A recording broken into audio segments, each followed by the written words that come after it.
ta ni ẹgbẹ́ òṣèlú APC ọ̀fà kalẹ̀. ó ti ń ṣẹlẹ̀ nígboro ayé. màá dé ìpínlẹ̀ Ògùn, màá dé ìpínlẹ̀ Èkó, màá dé ìpínlẹ̀ Ọ̀yọ́ state. kí ni ń lọ nínú òṣèlú nípínlẹ̀ Ọ̀yọ́? kí ni ń lọ nínú òṣèlú nípínlẹ̀ Ògùn? kí ni ń lọ nínú òṣèlú nípínlẹ̀ Èkó, Lagos state? a mú wá fún wa kí n tó gbé àlejò mi wọlé.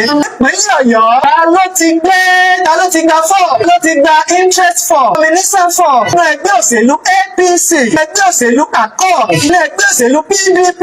tàgà wá ni ta ni wọ́n ń sọ? àwọn tó ní ìjà àwọn méjì yẹn náà ni àwọn méjì sẹ́nitọ̀ Àlí àti Bayo Adelabu. nípínlẹ̀ Ògùn ta ni wọ́n ń sọ? nípínlẹ̀ Èkó ẹgbẹ́ òṣèlú PDP, ẹgbẹ́ òṣèlú APC, ẹsẹ̀ tẹ́mi wà ń bẹ̀, ẹgbẹ́ òṣèlú Accord, ADC àtàwọn míì. ẹ jẹ́ kí n bẹ̀rẹ̀ láti ìpínlẹ̀ Ògùn. ní nǹkan bí ọlọ́sẹ̀ méjì mẹ́ta sẹ́yìn. Abẹ́rùjọ, agbésìsì ọmọ rẹ̀ ní abẹ́ ìjẹ́ká ìjọba.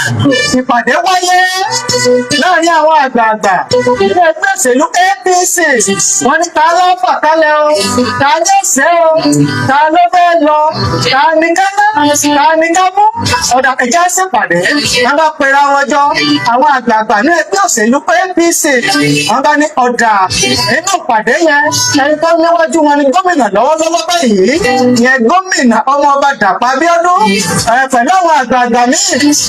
wọ́n bá ní ọ̀dà ìwọláyàn ta ní wọ́n ní Yáyì ni o, Yáyì wọ́n náà ní ọ̀nà láìsí opposition, ìyẹn consensus.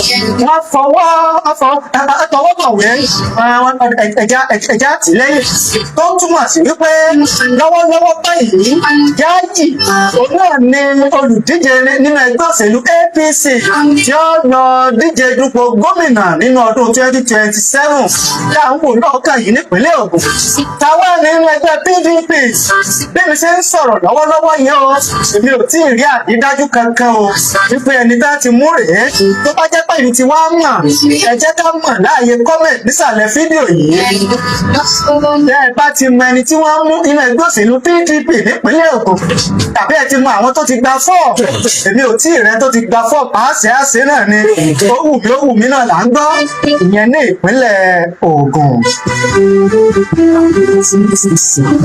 àlejò mi ti wọlé agbára, wọ́n ti dé pẹ̀lú àwọn ikọ̀ wọn. Honorable Chief Owódùnní Abíọ́dún Abdulrahman tí gbogbo èèyàn mọ̀ sí wọ́pọ̀ nínú òṣèlú, tó tún wá ṣẹ̀ṣẹ̀ gba ipò kan báyìí. ipò owó ló ṣẹ̀ṣẹ̀ gbà. tí n bá ti gbé wọn wọlé agbára ẹ máa gbọ́. nípínlẹ̀ Èkó, Lagos state. ní nǹkan bí ọlẹ́sẹ̀ bíi méjì sẹ́yìn, àbá rí kódà àgbọ̀ wọ́n ní ta ni ó jẹ́ olùdíje sí ipò gómìnà lọ́dún 2027 nípínlẹ̀ Èkó, ìyẹn ní Lagos state.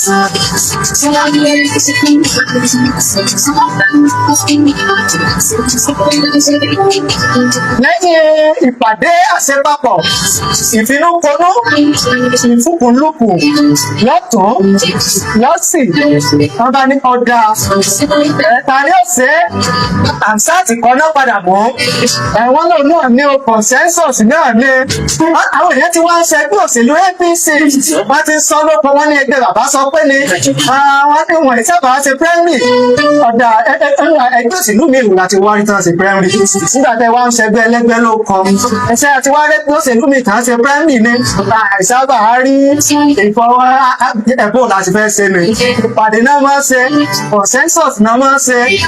tó túmọ̀ sí wípé nípínlẹ̀ Èkó lọ́wọ́lọ́wọ́ báyìí nínú ẹgbẹ́ òṣèlú APC, AMSAT ni o, AMSAT ni wọ́n ní yóò lọ sí ipò gómìnà tí ó máa bá ẹgbẹ́ òṣèlú míì díje láti di gómìnà lẹ́gbẹ́ òṣèlú APC ní ọdún 2027 nípínlẹ̀ Èkó nínú ẹgbẹ́ òṣèlú PDP nípínlẹ̀ Èkó à ń gbọ́ orúkọ oríṣiríṣi èdè mímọ̀ tó dá lójú náà ní Adéoyè Adéoyè oníṣòwò pàtàkì oníṣòwò tó ń sọ nípa kátàlẹ́ káralẹ̀ kátàlẹ̀ Ọlọ́run ọba Elédùmarè gbà fún ọmọdé ni ṣùgbọ́n ó ti ta kàn Ọlọ́run ti kẹ́ ó ti Ọlọ́run kẹ́ ó ní ìbímọ tó jẹ́ pé ó ṣàgbà pé ó ní nínú ẹgbẹ́ òṣèlú PDP lọ́wọ́lọ́wọ́ bọ́ọ̀ náà ti wá gba fọ́ọ̀mù yóò tí ì gba nomination fọ́ọ̀mù nomination fisi la wà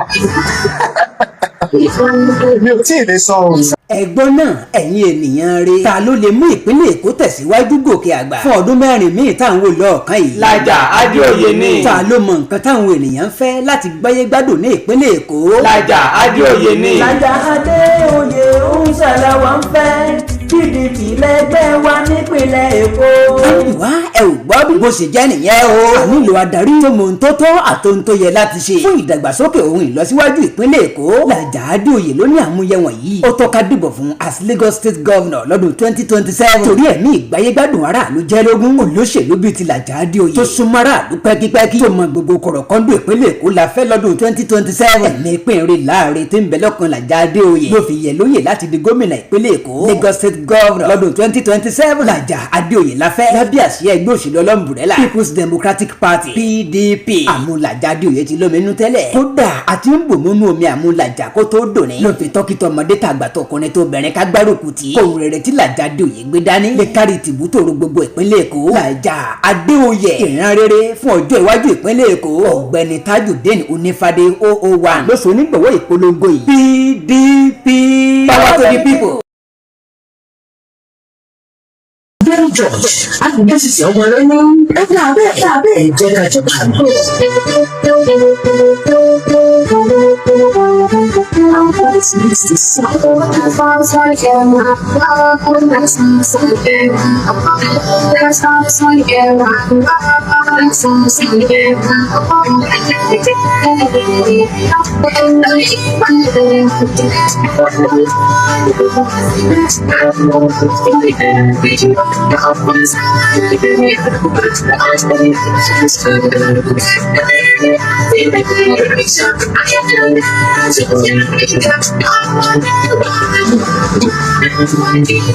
Ìpínlẹ̀ Ọ̀yọ́ kọ́ nínú ẹgbẹ́ òṣèlú APC ọ̀gbọ́n tí ẹ fẹ́ ń le jù. Àwọn kan sọ pé sẹ́nitọ̀ Ali Sarafadeen bẹ́ẹ̀ ni ẹgbẹ́ mú nígbà tó tún yá a tún rí tí mínísítà fún ọ̀rọ̀ náà òun tí a bá tún kọ̀wé pé ààrẹ ni fìwé lẹ̀ ààrẹ ni máa lọ sí ìpínlẹ̀ mi wọ́n ní lọ di gómìnà nígbà tó délé àwọn èèyàn bá ní àárọ̀ ni o sẹ́nitọ̀ Ali la fẹ́ sẹ́mọ̀ àbọ̀ parọ́ ni àní ààrẹ ló ní kọ̀wé lẹ̀ tàbí ti sọ nínú ìpínlẹ̀ Ọ̀yọ́ ẹni tí ààrẹ fẹ́ràn jù èmi ni o èmi ọmọ Adébáyọ̀ ni o èmi ọmọ Adélábù ni o Báyọ̀ Adélábù ni o èmi ni o sani lọ sẹ́ ni o àwọn èèyàn bá takora wọn ọlọ́run mo ṣe sọ̀rọ̀ yìí àwọn méjì tó sì dà pé wọ́n ń léwájú sínú ẹgbẹ́ òṣèlú APC nìyẹn o láti gba fọ́ọ̀mù gómìnà nípínlẹ̀ Ọ̀yọ́ tó túmọ̀ sí wípé àwọn míín náà wà lára wọn láti rí Tẹ̀sílẹ̀ Fọlárìn tóun náà ti jáde rí ṣùgbọ́n tí a ò kàn tiẹ̀ wá lò òkè dáadáa bẹ́ẹ̀ náà láti ráwọn míín. ẹ̀gbọ́n náà ẹ̀yin ènìyàn rẹ̀ ta ló lè mú ìpínlẹ̀ Ọ̀ṣun tẹ̀síwájú gòkè àgbà fún ọdún mẹ́rin míì táwọn wò lọ́ọ̀kan yìí. aṣíwájú Mùnírùdéènì Bọ́lá Oyèbámíjí à ń bọ̀ ní o. ta ló mọ nǹkan táwọn ènìyàn fẹ́ láti gbáyé gbádùn ní ìpínlẹ̀ Ọ̀ṣun. aṣíwájú Mùnírùdéènì Bọ́lá Oyèbámíjí à ń bọ̀ ní o. oníwà tútù màmá ni o à ń bọ̀. ẹ̀yin ẹ ò gbọ́ bí. a nílò aṣíwájú tó mọ tó tó àtòun tó yẹ láti ṣe ìlọsíwájú àti ìdàgbàsókè ìpínlẹ̀ Ọ̀ṣun. aṣíwájú Mùnírùdéènì Bọ́lá Oyèbámíjí à ń bọ̀ lóní gbogbo wọ̀nyí o. òun ló tọ́ka dìbò fún ní ọjọ́ kẹẹ̀ẹ́dógún oṣù kẹjọ ọdún 2026 kó di gómìnà wa ní ìpínlẹ̀ Ọ̀ṣun. torí ẹ̀mí ìgbáyégbádùn aráàlú jẹ́ lógún. òṣèlú bíi ti aṣíwájú Oyèbámíjí à ń bọ̀ tó ṣe márààlú pẹ́kípẹ́kí tó mọ gbogbo kọ̀rọ̀kọ́ndù ìpínlẹ̀ Ọ̀ṣun. òun la fẹ́ lọ́dún 2026. ẹ̀mí Ipinle Larin tí ń bẹ lọ́kàn aṣíwájú Mùnírùdéènì Bọ́lá Oyèbámíjí à ń bọ̀ ló fi yẹ lóyè láti di gómìnà ìpínlẹ̀ Ọ̀ṣun lábẹ́ àsìyẹ ẹgbẹ́ òṣèlú olóṣùṣù wọ́wọ́ All Progressives Congress APC. àmú Oyèbámíjí ti lómi inú tẹ́lẹ̀ kódà àti ń bò múnú omi àmú ẹ̀ kó tó dòní ló fi tọ́kítọ̀ ọmọdé tàgbà ta takọtabo gbárùkù tí o kóhun rere tí aṣíwájú Ìbámidí gbé dání kò ní kárí tìbútòrò ìpínlẹ̀ Ọ̀ṣun. Honourable Prince Oyelami alága ìjọba ìbílẹ̀ ìṣọ̀kan South LCDA ló ṣagbátẹrù ìpolongo yìí. APC Progress. Adelabu Ipinle Mẹ́ẹ̀sì ọmọ bàbá olóṣèlú ọjọ́ àwọn náà ti sọ wípé àlẹ́ mi ni gómìnà. Nígbà tá a tún rí primate Ayọ̀délé náà bá tún jáde lánàá òun náà bá ní Báyọ̀ ń tẹra rẹ̀ ni tí Báyọ̀ bá di gómìnà ẹ jẹ́ kó wá rí mi tí Báyọ̀ bí di gómìnà Adelabu Ipinle àpò mi ló wà àwọn èèyàn bá ní wòlíì fẹ́ jẹun wòlíì fẹ́ jẹun àwọn èèyàn bá ní ẹ̀kọ́ àti ẹ̀parọ́ bó o sì tọ́ Báyọ̀ kò lè dìbò kọ́ wọlé wọ́n wulẹ̀ múlẹ̀ fún wa àwọn kan ní bẹ́ẹ̀ ni àwọn kan náà kó tọ́ ni wòlíì sọ bó o ló sì wá fẹ́ jẹ gan ta ni ẹgbẹ́ òṣèlú APC ọ̀fà kalẹ̀ àti ìmọ̀ o. Ẹgbẹ́ òṣèlú PDP gọ̀ǹgọ̀ ti sọ ní ẹgbẹ́ òṣèlú nígbà dúró tẹ́lẹ̀ ní ìdájọ́ látòkè Supreme Court ṣùgbọ́n Supreme Court tún ti wáyé o tọ́wọ́ bí mo ṣe ń sọ̀rọ̀ yìí ẹgbẹ́ òṣèlú PDP nípínlẹ̀ Ọ̀yọ́ wọn ò tí ì mọ odó tí wọ́n dọ̀gún lásì ta ni ó wà á lọ ta ló fẹ́ tẹ́rí sí ta ló fẹ́ gba fọ́ọ̀mù owó mílíọ̀nù lẹ́pẹ̀lẹ́pẹ̀ ọ̀sẹ̀ tó fẹ́ wèsì owó ọ̀dà àti àbájọ PDP ẹgbẹ́ wo náà wá fẹ́ lò gómìnà tí ì sọ kankan ẹnjìnìà Olúwaṣèyí Mákindé kò tí ì sọ kankan ọjọ́ rèé ó ń lọ díẹ̀díẹ̀ tó bá ti máa jẹ́ àmọ́ mu wá fún yín lórí ètò ọ̀rọ̀ ìlú láwà ìkànnì tó ta sánsán ni ó ta sánsán tá a kalẹ̀ sí ìlú òkò yìí tá a ti ń dábẹ́ ẹ̀dùn tá a ti ń rọ̀ bí òwe.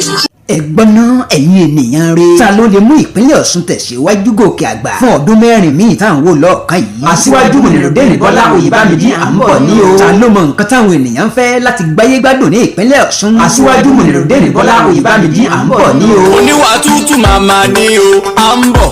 Ayíwá ẹ ò gbọ́ bí. A nílò aṣíwájú tó mọ ohun tó tọ́ àtohun tó yẹ láti ṣe ìlọsíwájú àti ìdàgbàsókè ìpínlẹ̀ Ọ̀ṣun. Aṣíwájú Mùnírùdíìnì Bọ́lá Oyèbámidí à ń bọ̀ lóní gbogbo wọ̀nyí o. Òun ló tọ́ ká dìbò fún ní ọjọ́ kẹẹ̀ẹ́dógún oṣù kẹjọ ọdún 2026 kó de gómìnà wa ní ìpínlẹ̀ Ọ̀ṣun. Torí ẹ̀mí ìgbáyégbádùn aráàlú jẹ́ lógún òṣèlú bíi ti aṣíwájú Oyèbámidí à ń bọ̀. Tó ṣe márààlú pẹ́kípẹ́kí tó mọ gbogbo kọ̀rọ̀kọ́ndù ìpínlẹ̀ Ọ̀ṣun. Òun la fẹ́ lọ́dún 2026. Ẹ̀mí Ipinle láàrin tí ń bẹ lọ́kàn aṣíwájú Mùnírùdíìnì Bọ́lá Oyèbámidí à ń bọ̀. Ló fi yẹ lóyè láti di gómìnà ìpínlẹ̀ Ọ̀ṣun lábẹ́ àsìyẹ ẹgbẹ́ òṣèlú olóṣùṣù wọ́wọ́ All Progressives Congress APC. Àmọ́ Oyèbámidí ti lómi inú tẹ́lẹ̀. Kódà àti ń bò múnú omi àmú ẹ̀. Kó tó dòní ló fi tọ́kítọ̀mọdé tàgbà takọtabo gbárùkù tí o kóhun rere tí aṣíwájú Ìbámidí gbé dání kò ní kárí tìbútòrò ìpínlẹ̀ Ọ̀ṣun. Honourable Prince Oyelami alága ìjọba ìbílẹ̀ ìṣọ̀kan South LCDA ló ṣagbátẹrù ìpolongo yìí. APC Progress.